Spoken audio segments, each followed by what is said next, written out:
Good morning, all. Today we are going to learn 9th Standard History Chapter 7. Keralam 8ാം നൂറ്റാണ്ട് മുതൽ 18ാം നൂറ്റാണ്ട് വരെ എന്നുള്ള ചാപ്റ്ററാണ് നമ്മൾ ഇന്നിവിടെ ഡിസ്കസ് ചെയ്യാൻ പോകുന്നത്.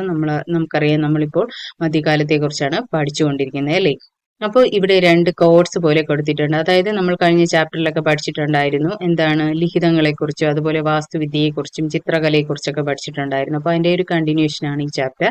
അപ്പോൾ എന്താണെന്ന് നമുക്ക് നോക്കാം. അതായത് ഇവിടെ കൊടുത്തിട്ടുള്ളത് തരിസാപ്പള്ളി ലിഖിതവും അതിനെ പരിഭാഷപ്പെടുത്തിയ ഒരു തർജിമ ചെയ്ത് ഒരു എഴുതിയതും കൂടിയാണ് ഇവിടെ കൊടുത്തിട്ടുള്ളത്. നമുക്ക് ആവശ്യമില്ല, ജസ്റ്റ് ഒന്ന് നോക്കി വെക്കുക. അതായത് ഏത് ലിഖിതമാണ് ഇത്? തരിസാപ്പള്ളി ലിഖിതമാണ്.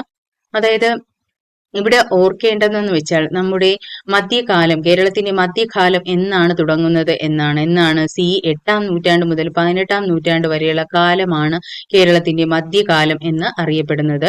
ഈ ഒരു പീരീഡ് ഓഫ് ടൈമിൽ രാഷ്ട്രീയമായും സാമ്പത്തികമായും അതുപോലെ തന്നെ സാമൂഹികമായൊക്കെ ഒരുപാട് ചേഞ്ചസ് ഉണ്ടായ സമയം ആയിരുന്നു എന്ന് ഓർത്തു വെക്കുക. അപ്പോൾ ഇവിടെ അത് പരിഭാഷപ്പെടുത്തിയതാണ് കൊടുത്തിട്ടുള്ളത്. ജസ്റ്റ് ഒന്ന് നോക്കി വെക്കുക.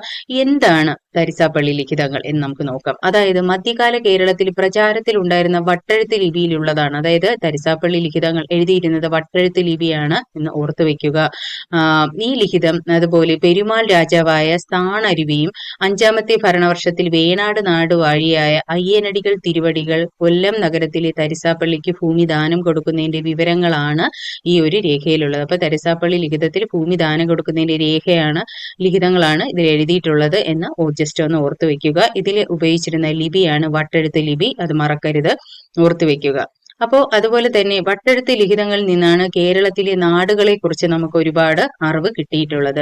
അതായത് തമിഴക കാലം തൊട്ട് നാടുകൾ വളർന്നു വന്നിരുന്നു എന്നാണ് അറിയപ്പെടുന്നത്. ജനങ്ങൾ കൃഷി ചെയ്തിരുന്നു, അതുപോലെ കൃഷി ചെയ്ത് താമസിച്ചിരുന്ന പ്രദേശങ്ങളെയാണ് നാടുകൾ എന്ന് അറിയപ്പെട്ടത്. നാട് എന്ന് പറയുന്നത് എന്താണ്? നിരവധി കുടികളും അതുപോലെ ഊരുകളും ചേർന്നതായിരുന്നു എന്നാണ്. അപ്പൊ എന്താണ് നാട് എന്ന് ക്വസ്റ്റ്യൻ ചോദിച്ചാൽ എന്താണ്? നിരവധി കുടികളും അതുപോലെ തന്നെ എന്താണ് ഊരുകളും ചേർന്നതായിരുന്നു നാട് എന്ന് പറയുന്നത്. ഇവിടെ താഴെ ഒരു ടേബിൾ കൊടുത്തിട്ടുണ്ട്, അത് നമുക്ക് നോക്കാം. എന്താണ് കുടി? കുടി എന്ന് പറയുന്നത് കൃഷി ചെയ്യുന്ന തൊഴിൽക്കൂട്ടങ്ങളുടെ കുടുംബങ്ങളായിരുന്നു കുടികൾ എന്നറിയപ്പെടുന്നത്. ഈ കുടികളുടെ അധിപനെ അറിയപ്പെടുന്ന പേരെന്താണ്? കുടിപതി. ഓർത്തു വെക്കുക, കുടികളുടെ അധിപനെ അറിയപ്പെടുന്ന പേര് കുടിപതി. അടുത്ത ഊരെന്ന് പറയുന്നത് എന്താണ്? നിരവധി കുടികൾ ചേർന്ന് ഊരുകൾ രൂപം കൊണ്ടു. ഊരിന്റെ അധിപന്മാരെ അറിയപ്പെടുന്ന പേരാണ് ഊരാളർ. ആരാണ്? ഊരാളർ. ഓർത്തു വെക്കുക.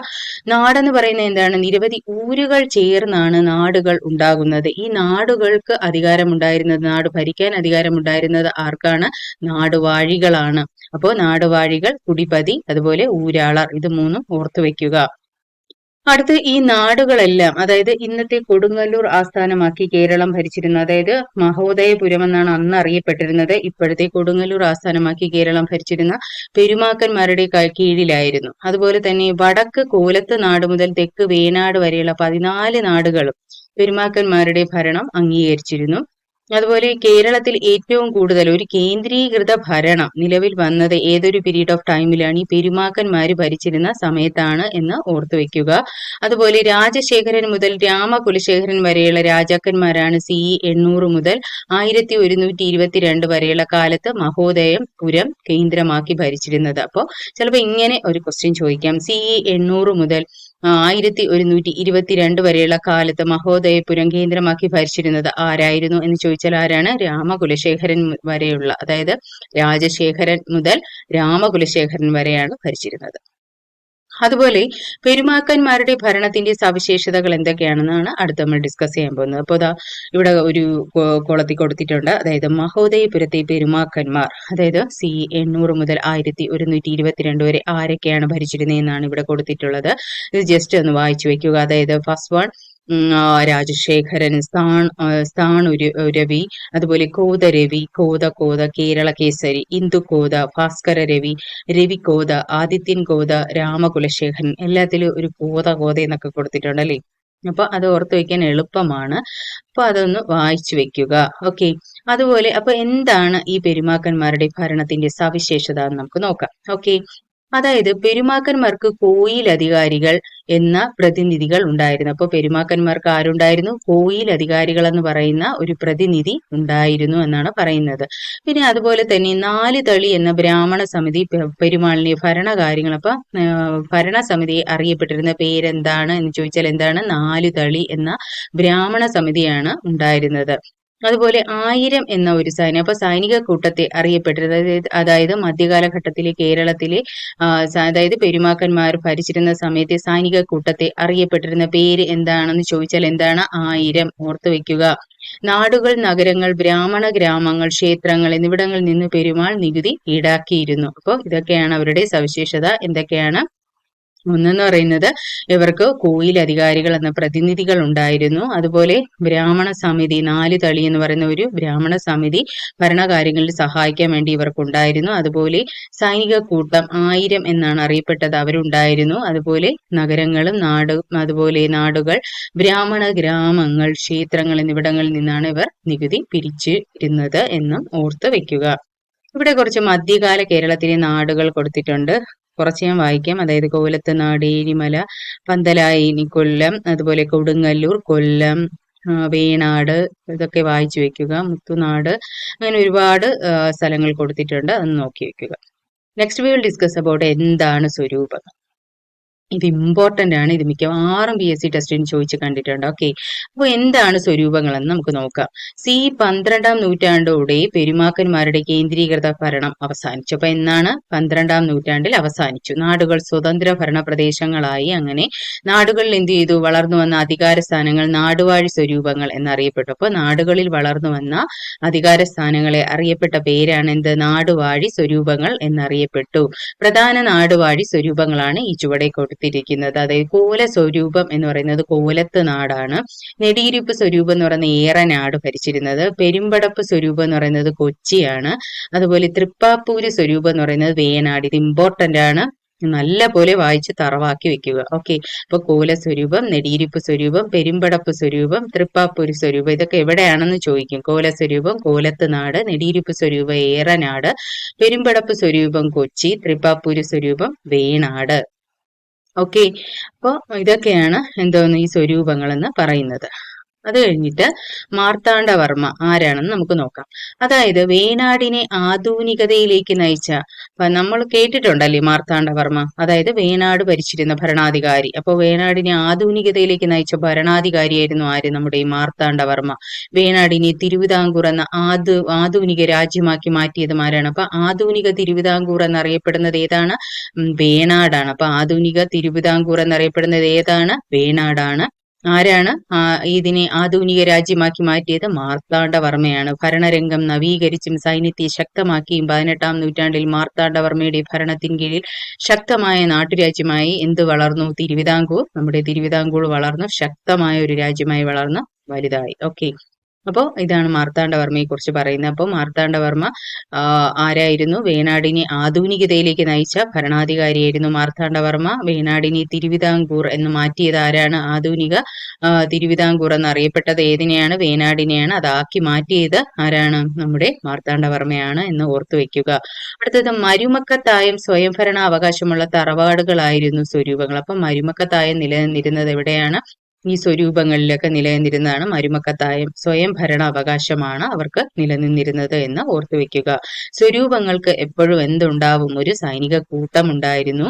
അതുപോലെ നാടുവാഴി സ്വരൂപങ്ങൾ ഓരോന്നും അധികാരം വർദ്ധിപ്പിക്കുന്നതിന് പരസ്പരം എന്ത് ചെയ്തു? കലഹിക്കുകയും പൊതുശത്രുവിനെതിരെ സഹകരിക്കുകയൊക്കെ ചെയ്തു.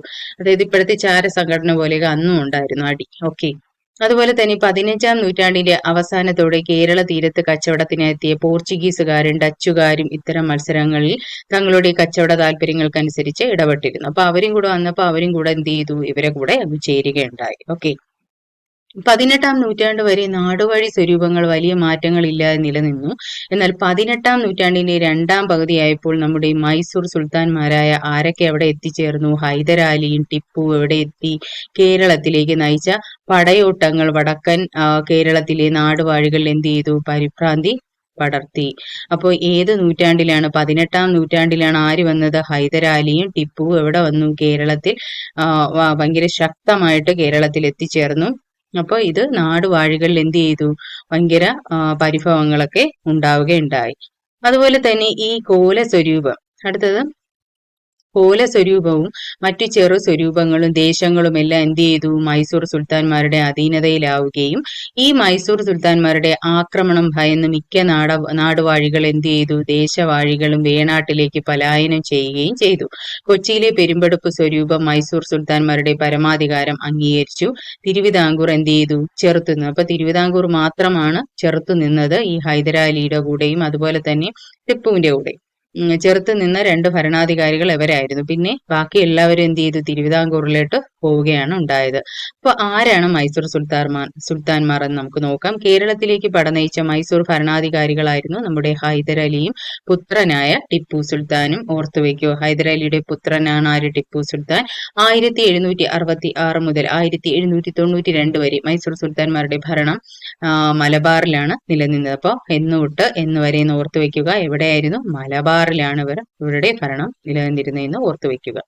അതുപോലെ തിരുവിതാംകൂർ, കൊച്ചി, അതുപോലെ മലബാർ എന്നീ 3 മേഖലകളായി എന്ത് ചെയ്തു, കേരളം ഇക്കാലത്ത് മാറുകയുണ്ടായി. അപ്പോൾ ഈ ഹൈദരാലിയൊക്കെ ഭരണകാലത്ത് എന്ത് ചെയ്തു, തിരുവിതാംകൂറും കൊച്ചിയും അതുപോലെ തന്നെ മലബാറും ഒക്കെ തിരുവിതാംകൂർ, കൊച്ചി, മലബാർ എന്നീ 3 മേഖലകളായി നമ്മുടെ കേരളം മാറി.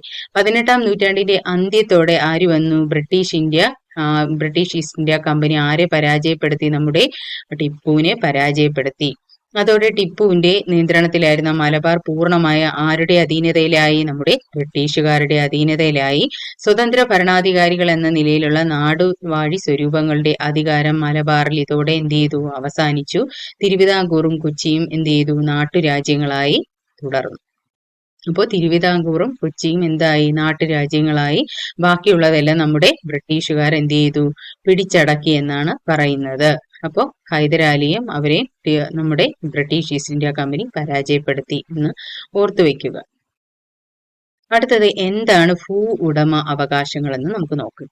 അതായത് 18-ാം നൂറ്റാണ്ട് വരെയുള്ള കേരളത്തിന്റെ രാഷ്ട്രീയ ചരിത്രമാണ് നമ്മളിപ്പോൾ ചർച്ച ചെയ്തത്. അത് കഴിഞ്ഞിട്ട് ഭൂമിയുടെ മേൽ വളർന്നു വന്ന ഉടമ അവകാശങ്ങളെ കുറിച്ച് നമുക്ക് നോക്കാം. അതായത് മധ്യകാലത്ത് എന്ത് ചെയ്തു, ഉടമ അവകാശത്തിന്റെ അടിസ്ഥാനത്തിൽ ഭൂമിയെ എന്ത് ചെയ്തു, പലതായി തിരിച്ചു. 1 ചേരിക്കൽ, 2 ബ്രഹ്മസ്വം, 3 ദേവസ്വം. അതായത് ചേരിക്കൽ എന്ന് പറയുന്നത് നാടുവാഴികളുടെ നിയന്ത്രണത്തിലുള്ള ഭൂമിയാണ് ചേരിക്കൽ എന്ന് പറയുന്നത്. ബ്രഹ്മസ്വം എന്ന് പറയുന്നത് ബ്രാഹ്മണരുടെ നിയന്ത്രണത്തിലുള്ള ഭൂമി. ദേവസ്വം എന്ന് പറയുന്നത് ക്ഷേത്രങ്ങളുടെ നിയന്ത്രണത്തിലുള്ള ഭൂമി എന്ന് ഓർത്തു വെക്കുക. നമ്മൾ നേരത്തെ ഒരു തരിസാപ്പള്ളി ലിഖിതത്തെ കുറിച്ച് പഠിച്ചു. ഇപ്പോ ഇവിടെ തിരുനെല്ലി ലിഖിതം എന്താണെന്ന് നോക്കാം.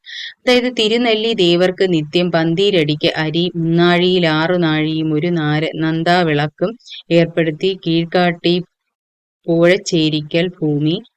അത് തിരുനെല്ലി ലിഖിതത്തിൽ കൊടുത്തിരിക്കുകയാണ്. അതായത് ഭൂമിയുടെ ഉടമസ്ഥ അവകാശം പരാമർശിക്കുന്ന തിരുനെല്ലി ലിഖിതത്തിന്റെ പരിഭാഷയാണ് ഇവിടെ കൊടുത്തിരിക്കുന്നത്. അപ്പോൾ ഈ ഒരു പീരീഡ് ഓഫ് ടൈമിൽ തിരുനെല്ലി ലിഖിതമാണ് നിലനിന്നിരുന്നതെന്ന് ഓർത്തു വെക്കുക. അതായത് ദേവസ്വം ഭൂമിയുടെ അവകാശികൾ ഊരാളർ എന്നറിയപ്പെട്ടു. ആരാണ്, ദേവസ്വം ഭൂമി കൈക്കലാക്കി വെച്ചത് ആരാണ്, ഊരാളറാണ്. രാജാക്കന്മാരോ ബ്രാഹ്മണരോ ക്ഷേത്രത്തിലെ ആളുകളോ നേരിട്ട് ഈ ഭൂമിയിൽ കൃഷി ചെയ്തിരുന്നില്ല. ഇവർ ഭൂമി ഇടനിലക്കാർക്ക് എന്ത് ചെയ്തു, കൃഷി ചെയ്യുന്നതിനായി നൽകി. പിന്നെ കാരാളർ എന്നും അവരെ ഊരാളർ എന്തോന്നും അറിയപ്പെട്ടു, കാരാളർ എന്നും അറിയപ്പെട്ടു. അങ്ങനെ നാടുവാഴികൾ, ഊരാളർ, അവർക്ക് താഴെയായി കാരാളർ എന്നിങ്ങനെ ഒരു അധികാര ശ്രേണി തന്നെ രൂപം കൊണ്ടു. അപ്പൊ കാരാളർ, ഊരാളർ, നാടുവാഴികൾ, അത് ഇത്രയും ഓർത്തു വെക്കുക. ഓക്കെ, അടുത്ത് നമുക്ക് നോക്കാം. അടുത്തെന്താണ്, 18-ാം നൂറ്റാണ്ടിൽ 12-ാം നൂറ്റാണ്ട് മുതൽ 18-ാം നൂറ്റാണ്ട് വരെയുള്ള കാലത്ത് ഭൂമിയുടെ ഉടമ അവകാശങ്ങൾ എന്ത് ചെയ്തു, പിന്നെയും മാറ്റങ്ങൾ വന്നു. എന്തൊക്കെയാണെന്ന് നമുക്ക് നോക്കാം. അതായത് ഭൂമിയുടെ മേലുള്ള അവകാശം തലമുറകളിലൂടെ കൈമാറി വരുന്ന ജന്മ അവകാശമായി മാറി. അതായത് പാരമ്പര്യമായിട്ട് ഭരിച്ചു തുടങ്ങി. അതുപോലെ ഇത്തരം ഭൂമി ജന്മഭൂമി എന്നും അതിൽ ഉടമസ്ഥാവകാശമുള്ളവരെ ജന്മി എന്നും അറിയപ്പെട്ടു. രണ്ടാമത്തേത് ജസ്റ്റ് ഒന്ന് വായിച്ചു വെച്ചാൽ മതി. വെറും പാട്ടം എന്ന സമ്പ്രദായം ഇക്കാലത്ത് പതുക്കെ പ്രചാരം നേടി. അതുപോലെ തന്നെ ഉൽപാദനത്തിന്റെ ഒരു നിശ്ചിത പങ്ക് ആർക്ക് കൊടുക്കണമായിരുന്നു, ജന്മിക്ക് പാട്ടമായി നൽകാമെന്ന വ്യവസ്ഥയിൽ ജന്മിമാർ എന്ത് ചെയ്യണം, കുടിയാന്മാർക്ക് നൽകിയ ഭൂമിയാണ് വെറും പാട്ട ഭൂമി. ഓക്കെ, അതുപോലെ തന്നെ കാണം, ഒറ്റി തുടങ്ങിയ പേരുകളിൽ അറിയപ്പെട്ട പണയപ്പാട്ടം വ്യവസ്ഥ പെരുമാൾ കാലത്തിനു ശേഷം വലിയ പ്രചാരം നേടി. അപ്പോൾ ആ കാലത്ത് പ്രചാരം നേടിയ എന്താണ് പണയപ്പാട്ട വ്യവസ്ഥ.